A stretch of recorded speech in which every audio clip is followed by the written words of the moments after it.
This channel does not promote any violent, harmful, or illegal activities. All content provided by this channel is meant for an educational purpose only. Brought to you by V-Guard, co-powered by Sensodyne ও Bhimal, বলো কথা কেশরী। Associate sponsor Ultratech Cement। Update Bangla শুরুতেই আজ দুর্গাপুরের দিকে নজর রাখতেই হচ্ছে, কারণ বাংলা ফের জঙ্গি মডিউলের খোঁজ মিলেছে। বড় খবর, গতকাল কাকসা থেকে একজনকে গ্রেপ্তার করেছে রাজ্য পুলিশের এসটিএফ। তারপরেই বিস্ফোরক সব তথ্য সামনে আসছে। ভাবতে পারেন জঙ্গি কার্যকলাপের সঙ্গে নাকি জড়িয়ে রয়েছে এক কলেজ পড়ুয়া। সোশ্যাল মিডিয়াকে ব্যবহার করেই নাকি মগজ ধোলার কৌশল ছিল এই জঙ্গি মডিউলের। আর কি কি জানা যাচ্ছে দেখুন। জঙ্গি সংগঠনের সঙ্গে যুক্ত থাকার অভিযোগে রাজ্যে গ্রেপ্তার কলেজ পড়ুয়া। শনিবার বিকেলে কাকসা থানার পানাগড়ের মিরেপাড়ায় রাজ্য পুলিশের এসটিএফ এর অভিযান। সঙ্গে ছিল কাকসা থানার পুলিশও। এসটিএফ এর জালে মোহাম্মদ হাবিবুল্লাহ, বছর 21-এ ধৃত যুবক, মানকর কলেজে কম্পিউটার সায়েন্সের প্রথম বর্ষের ছাত্র। মাধ্যমিক ও উচ্চ মাধ্যমিকে 80% বেশি নম্বর নিয়ে পাশ করে হাবিবুল্লাহ। মেধাবী ছাত্রের সঙ্গে জঙ্গি যোগ কিভাবে? গত কয়েক বছরে এ রাজ্যে একের পর এক জঙ্গি যোগের হদিশ মিলেছে। এসটিএফ সূত্রের খবর, জঙ্গি সংগঠন শাহাদাতের সঙ্গে যুক্ত ধৃত যুবক নব্য এই জঙ্গি সংগঠন ডিজিটাল মাধ্যমে জাল বিস্তার করতে চেয়েছিল। তদন্তকারীরা 30টির বেশি ভুয়ো ইমেল আইডি পেয়েছেন। ইউটিউবে চ্যানেল খোলার প্রক্রিয়াও শুরু করেছিল বলে খবর। আইসিসের মতো পতাকা তৈরি করেছিল বলে জানা গিয়েছে। 21 বছরের এই মোহাম্মদ হাবিবুল্লাহও তদন্তকারীদের কাছে আরেকটা চিন্তার কারণ। তার কারণ 21 বছর বয়সেই এই জঙ্গি সংগঠনে আমির হয়ে উঠেছিল হাবিবুল্লাহ। আমিরের অর্থ এই ধরনের জঙ্গি সংগঠনের যে একেবারে দেশের মধ্যে মাথায় থাকে, একদম সবার উপরে থাকে, তাদেরকেই কিন্তু এরা আমির বলে ডেকে থাকে। তো যারা এই সংগঠনের ছাতার তলায় আসতো তাদেরকে প্রতিশ্রুতি দিত যে প্রত্যেককে আফগানিস্তানে নিয়ে গিয়ে তারা তালিবানদের হাতে কলমে তারা প্রশিক্ষণ দেবে, যুদ্ধের প্রশিক্ষণ, অস্ত্র তৈরি, বিস্ফোরক তৈরির প্রশিক্ষণ দেওয়া হবে। এই ধরনের প্রতিশ্রুতি দিয়েই কিন্তু তাদেরকে সংগঠনের ছাতার তলায় আনা হতো। সূত্রের খবর, ধৃত ছাত্র হাবিবুল্লাহর কাছ থেকে ল্যাপটপ, মোবাইল সহ একাধিক সামগ্রী উদ্ধার হয়েছে। গত কয়েক বছর ধরে পশ্চিমবঙ্গে বারবার জঙ্গি যোগ উঠে এসেছে। প্রশ্ন হলো, বাংলা কি জঙ্গিদের সেফ হোমে পরিণত হয়েছে? কাকসার ঘটনায় সেই প্রশ্নই ফের মাথাচাড়া দিচ্ছে। এই মুহূর্তে ভারত বিরোধী কার্যকলাপের অন্যতম আশ্রয়স্থল হচ্ছে পশ্চিমবঙ্গ। আজকে এটা এপিক সেন্টার প্রায় হয়ে যাচ্ছে। প্রথম কথা, সীমানা পাহাড়ের দায়িত্ব হচ্ছে কেন্দ্রীয় সরকারের, বিএসএফ এর, ওটা রাজ্য পুলিশ করে না। তারপরেও যদি ওই দিক থেকে এসে কেউ কিছু করে এবং রাজ্যের পুলিশ যদি ধরে থাকে, এটা 100% পুলিশের কৃতিত্ব। নব্য জঙ্গি সংগঠন শাহাদাতের জাল কত দূর ছড়িয়েছে? ধৃতকে জেরা করে তারই সন্ধানে তদন্তকারীরা। ক্যামেরা মাখন পাত্রের সঙ্গে সুজয় পাল, TV9 বাংলা, কলকাতা। জঙ্গি যোগ সন্দেহে কলেজ পড়ুয়া গ্রেপ্তার হতেই ফের বাংলাদেশ কানেকশন সামনে আসছে।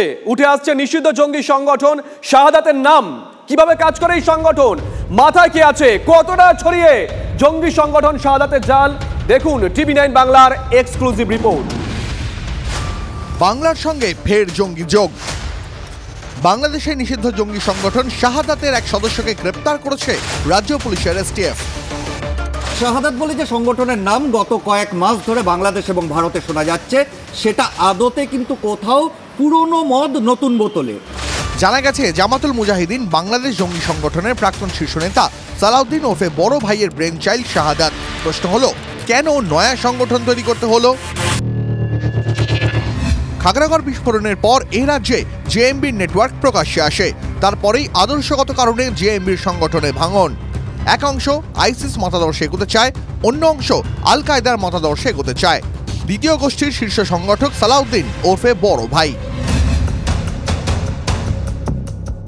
খাগড়াগড় বিস্ফোরণের পর জেএমবির বিরুদ্ধে অল আউট অ্যাকশনে নামে ভারত বাংলাদেশের তদন্তকারী সংস্থা।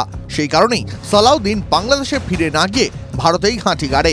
সংগঠন এগিয়ে নিয়ে যেতে আল কায়দাপন্থীদের নিয়ে জামাতুল মুজাহিদিন হিন্দ তৈরি করে সালাউদ্দিন। পশ্চিমবঙ্গ ও দক্ষিণ ভারতে জামাতুল মুজাহিদিন হিন্দের সংগঠন বিস্তার করে। জেএমবির অন্তর্দ্বন্দ্বে বাংলাদেশে আইসিস ও আল কায়দাপন্থী সদস্যরা ধরা পড়ে। এরপরেই বাংলাদেশের আনসার আল ইসলামের সঙ্গে গাঁটছড়া বাঁধে সালাউদ্দিন। বাংলাদেশে আসনারের সদস্যরা ধরা পড়তেই নতুন সংগঠন শাহাদাত তৈরি হয়। সূত্রের খবর, ভারতে থেকেই শাহাদাতকে পরিচালনা করছিল সালাউদ্দিন। 25শে মে ঢাকা থেকে শাহাদাতের 3 জন সদস্যকে গ্রেপ্তার করা হয়। সদস্যদের সতর্ক করতে সালাউদ্দিন অডিও বার্তা দেয় বলে খবর।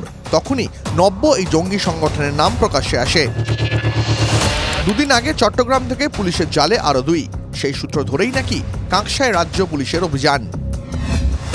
এখন প্রশ্ন হচ্ছে, এই যে সংগঠনের বাকি সদস্যদের সঙ্গে দলের শীর্ষ নেতা সালাউদ্দিন বা তার মতো শীর্ষ নেতাদের সরাসরি আদৌ কোনো যোগ ছিল কিনা, আদৌ তারা সরাসরি নির্দেশ দিত কিনা, হাবিবুল্লাহকে জিজ্ঞাসাবাদ করে সেই বিষয়টাকে স্পষ্ট করতে চান বেঙ্গল এসটিএফ এর গোয়েন্দারা। তার কারণ কোথাও তারা মনে করছেন যে হাবিবুল্লাহকে জেরা করে জানা যেতে পারে যে এ রাজ্যে এই সংগঠনে তার দোসর কারা কারা রয়েছে, সে কোথা থেকে নির্দেশ পেত, সে সরাসরি সালাউদ্দিনকে চিনত কিনা, না বাংলাদেশ হয়ে অন্য কারোর মারফত তার কাছে নির্দেশ আসত। তার কারণ কোথাও ভারত এবং বাংলাদেশের গোয়েন্দারা মনে করছেন সালাউদ্দিনকে গ্রেপ্তার করতে পারলে জেএমবি বা জামাতুল মুজাহিদিন বাংলাদেশের অন্তত একটা অংশকে এ রাজ্যের বুক থেকে, শিকড় থেকে তুলে ফেলা সম্ভব হবে। ক্যামেরায় মনোজ হাজরার সঙ্গে সিজার, TV9 বাংলা।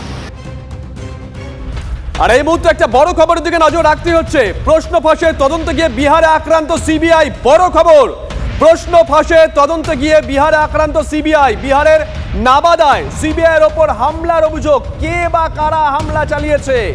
সুজয় পাল আমাদের সঙ্গে রয়েছেন টেলিফোনে, আমাদের সহকর্মী সুজয়। একেবারে দেখো শুভজিৎ, বাংলার ছায়া প্রতিবেশী রাজ্য বিহারে, এবং সেখানেও তদন্ত করতে গিয়ে বাধার মুখে, স্থানীয়দের বাধার মুখে কেন্দ্রীয় তদন্তকারী টিম সিবিআই। এবং যেটা জানা যাচ্ছে যে নিট দুর্নীতির তদন্তেই সিবিআইয়ের যে টিমকে, সদ্য যে টিমকে পাঠানো হয়েছিল তদন্তের জন্য, সেই টিমের উপরই আক্রমণ করা হয়েছে। এবং শুধু তাই নয়, আক্রমণ করাই নয়, সিবিআইয়ের টিম যে গাড়ি করে গেছিল তদন্ত করতে, সেই গাড়িতেও ভাঙচুর চালানো হয়েছে। যদিও এই ঘটনার পর তৎক্ষণাৎ স্থানীয় পুলিশ হস্তক্ষেপ করেছে এবং যারা এই হামলার ঘটনা ঘটিয়েছে তাদের বেশ কয়েকজনকে জালে পোড়া হয়েছে। এবং তদন্তকারীরা মূলত জানার চেষ্টা করছে যারা হামলা চালিয়েছে তারা কি কোনোভাবে, তারা বা তাদের সঙ্গী কেউ কি এই যে দুর্নীতি, নেট দুর্নীতি, সেই দুর্নীতির সঙ্গে যুক্ত রয়েছে, যে কারণে স্থানীয়দের বাধার মুখে পড়তে হলো। এর আগে আমরা দেখেছি কিন্তু আমাদের রাজ্যে বাংলায় একাধিকবার বিভিন্ন তদন্তে গিয়ে কখনো এনআইএ, কখনো সিবিআই, কখনো বা ইডিকে বাধার মুখে পড়তে হয়েছে, মারধর খেতে হয়েছে, আক্রান্ত হতে চলেছে। ফলে এই একই রোগ, বলা চলে রোগ, এবার ছড়িয়ে পড়েছে প্রতিবেশী রাজ্যতেও। ধন্যবাদ সুজয়।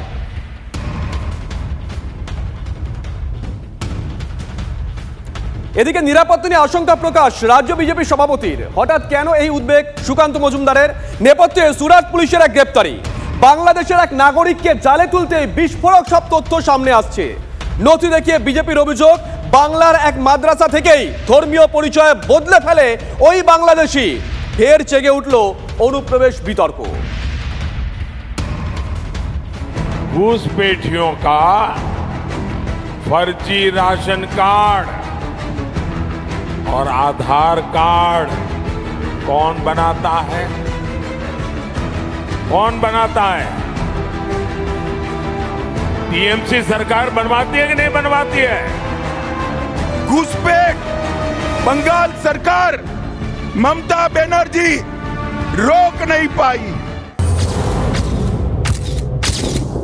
অনুপ্রবেশ নিয়ে বারবার পশ্চিমবঙ্গ সরকারকে নিশানা করেছেন নরেন্দ্র মোদী, অমিত শাহরা।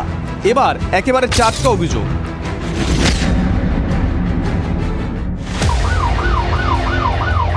সুরাট পুলিশ যেন প্যান্ডোরার বাক্স খুলে ফেলেছে। এক বাংলাদেশি নাগরিককে গ্রেপ্তার করতেই একের পর এক বিস্ফোরক তথ্য সামনে, এবং সেই তথ্য হাতিয়ার করে পশ্চিমবঙ্গ সরকারকে দিচ্ছে বিজেপি। পদ্ম শিবিরের কাঠগড়ায় মাদ্রাসা, সরকারি সাহায্যপ্রাপ্ত মাদ্রাসা। সুরাট পুলিশের হাতে ধৃত বাংলাদেশি নাগরিক।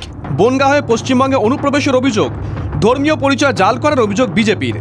আদতে নাম মিনার হিমায়ত সর্দার, নথিতে লেখা শুভ দাস। বাংলার মাদ্রাসা থেকে সার্টিফিকেট জালের অভিযোগ। মিনারের নামে বাংলাদেশি নথি, শুভর নামে ভারতীয় নথি। সবই হাতে পায় সুরাট পুলিশ। মাদ্রাসার দেওয়া তথ্য হাতিয়ার করে ভারতের পাসপোর্ট, প্যান কার্ড, আধার কার্ড সবই বানিয়ে ফেলে মিনার।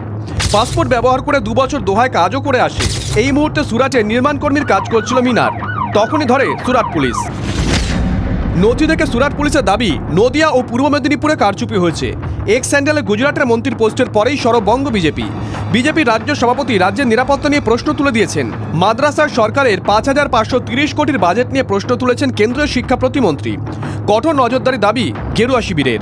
এই যে মাদ্রাসা, এই মাদ্রাসা পূর্ব মেদিনীপুরের মাদ্রাসা, সে সার্টিফিকেট দিচ্ছে একজন নদীয়ার একটি ছেলেকে। তাকে হঠাৎ শুভ দাস নাম মানিয়ে। তো এরকম শুভ অশুভের যে ব্যাপার, এটা তো পশ্চিমবঙ্গে আকছাড় আছে। আমাদের মনে হয় প্রত্যেক মাদ্রাসার উপর কঠোর নজরদারি চালাতে হবে। বিতর্কের ঢেউ আরও চড়ার আশঙ্কা। Bureau report, TV9 Bangla. এদিকে মদের ঠেকের প্রতিবাদ করায় তৃণমূল নেতা নাকি প্রভাব খাটিয়ে প্রতিবাদী মহিলার স্বামীর ঠিকাদারি বন্ধ করে দিয়েছিল। কাজ ফিরে পেতে নাকি মহিলাকে কুপ্রস্তাব দিয়েছিল ওই শাসক নেতা। গতকাল দুর্গাপুরে নবীন পল্লীর এই খবর দেখানোর পর তোলপাড় হয় রাজনীতি।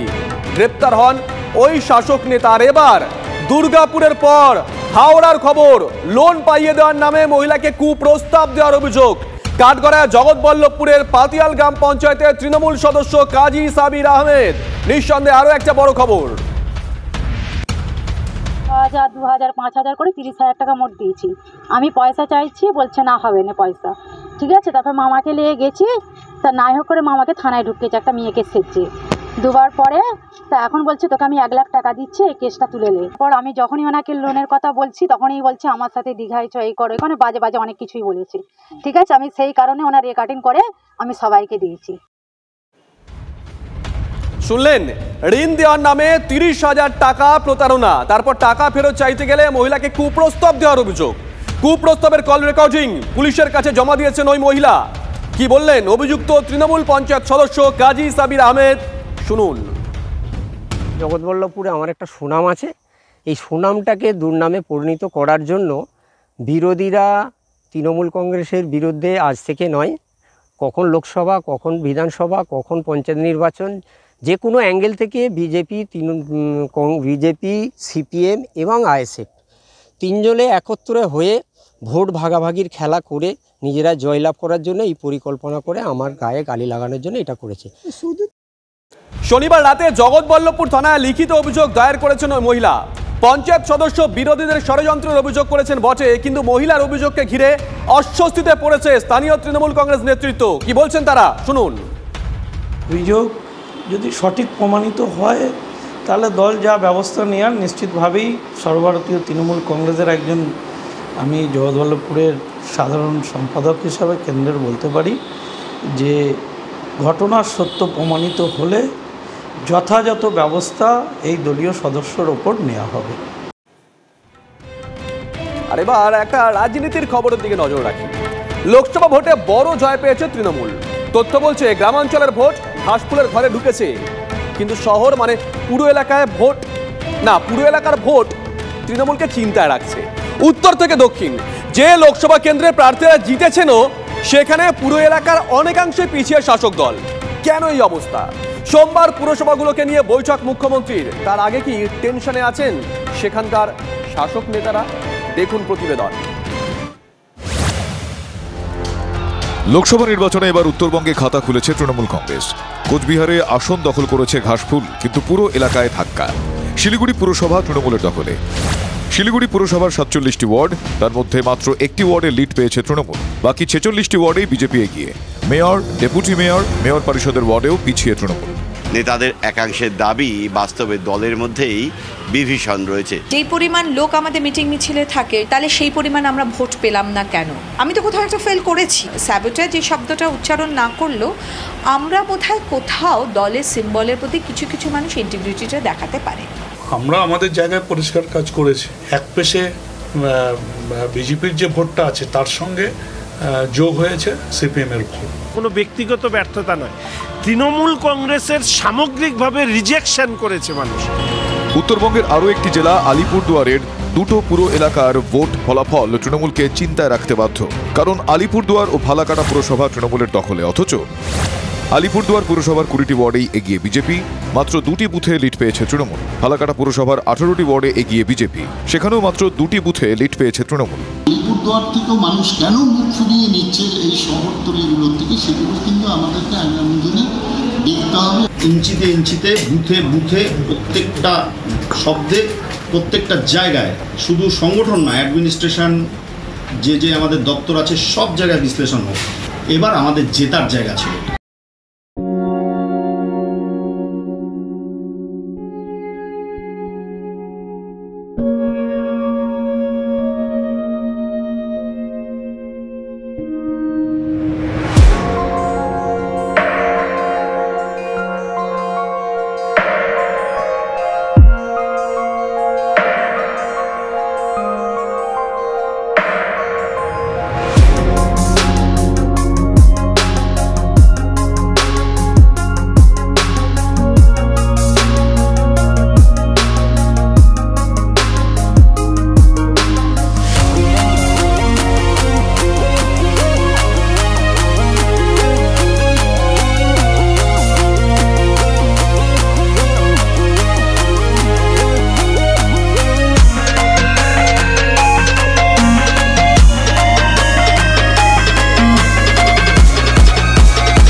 বৈঠকে নেতৃত্ব কি বার্তা দেবে, কাদের উপর কোপ পড়বে সেটাই এখন দেখার।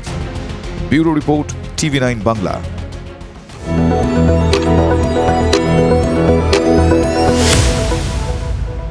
Brought to you by V-Guard, co-powered by Sensodyne ও Bhimal, বলো কথা কেশরী। Associate sponsor, Ultratech Cement।